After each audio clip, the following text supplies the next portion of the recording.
Participii et Spiritus Sancti. Amen. The epistle begins with the 10 Commandments that Moses was given. And it begins not with the first commandment, I am the Lord thy God. It begins with, honor thy father and thy mother. That's how the epistle for today begins. Why? Because of the gospel, when God is speaking to the Pharisees. And in the epistle, we have Moses receiving the word on stone. In the gospel, we have the Pharisees receiving the word in the flesh, right? Talking to the lawgiver himself. And the Pharisees are accusing Christ of breaking with tradition, which they invented. And Christ tells the Pharisees, you are breaking with a law, which I invented. And specifically, it was having to do with honoring thy father and thy mother. The Pharisees had this practice where the Jews, you had to support your parents in their old age, and you also had to donate to the temple. They would combine the two, and they would say, oh, mom and dad, the money that I was going to give you, I'm giving to the temple, and now you get all the spiritual benefits. But I don't have to, I'm basically, now I don't have to pay to the temple because I've done two at once. So, and the Pharisees, I mean, there's a way that this could be okay if the parents agree to it and say, okay, we get the spiritual benefits, that's good. But this is being abused. And Christ points this out. You are transgressing the law of God because you are worshiping idols. You're worshiping gold and silver.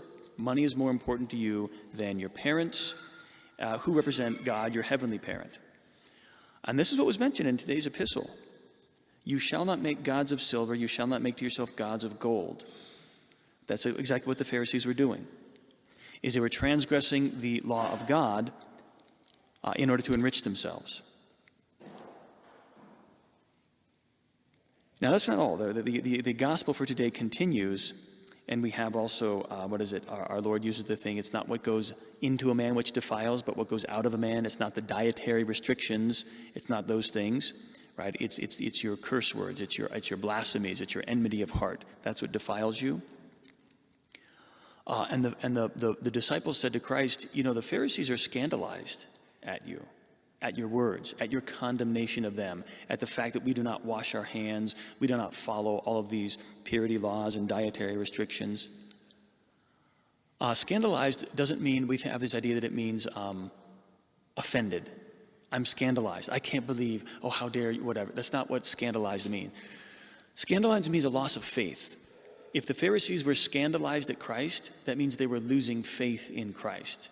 You can't be the Messiah because you're not doing what you're supposed to be doing. You can't be the Messiah. Why not? Because you don't agree with us. And Christ says, he doesn't say, oh, you know what, you're right. I was too hard on them.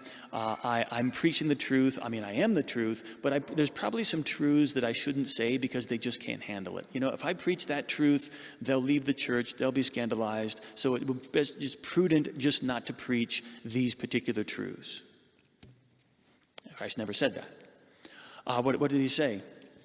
He says, he answering said, every plant which my heavenly Father hath not planted shall be rooted up. Let them alone. They are blind guides of the blind, and they both shall fall into the pit. Let them alone. I'll preach the truth.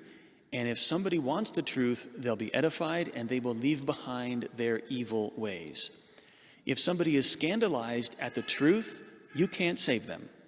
If somebody is scandalized and loses faith and like, I can't believe that, I'm leaving, you're not God, you're not the Messiah, you're not from God.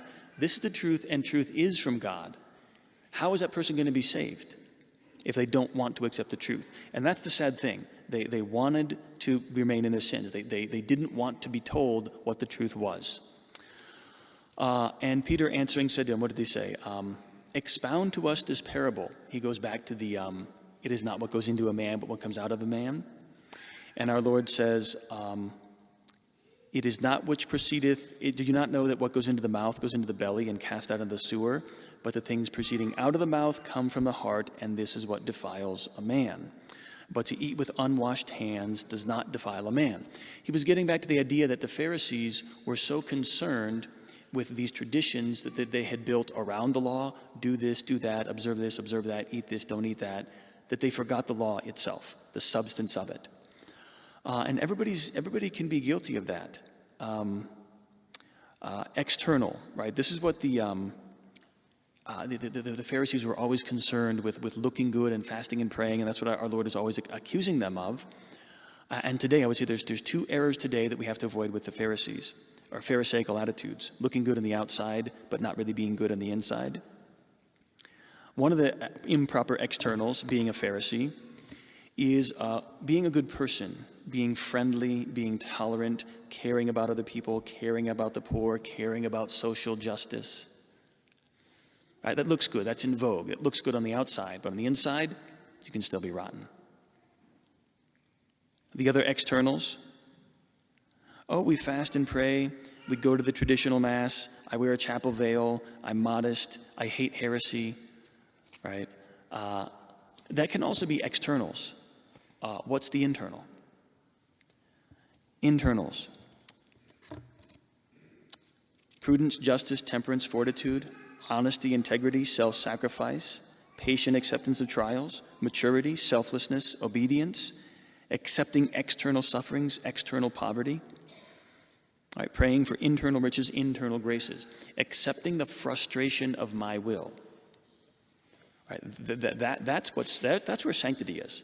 Sanctity is not visible on the outside. Sanctity is very hidden. When you really see a holy person, you may not even know it. It takes you a while before you find what's on the inside. That is as true for evil as it is for sanctity. Right? Very, very holy people, they look just like everybody else. It's not until adversity that we know what we truly are. So these just some lessons from reading, right? The epistle and the Gospels throughout the week. So keep doing that. Keep reading them. Keep reflecting upon them, and keep asking God, right, in our prayers, trusting Him. I'm not looking to the outside. I'm not looking on the external. I'm not looking for outside healing or whatever it may be, but everything on the inside: internal riches, internal healing, internal sanctity. Doesn't matter to me if anybody else sees it or not.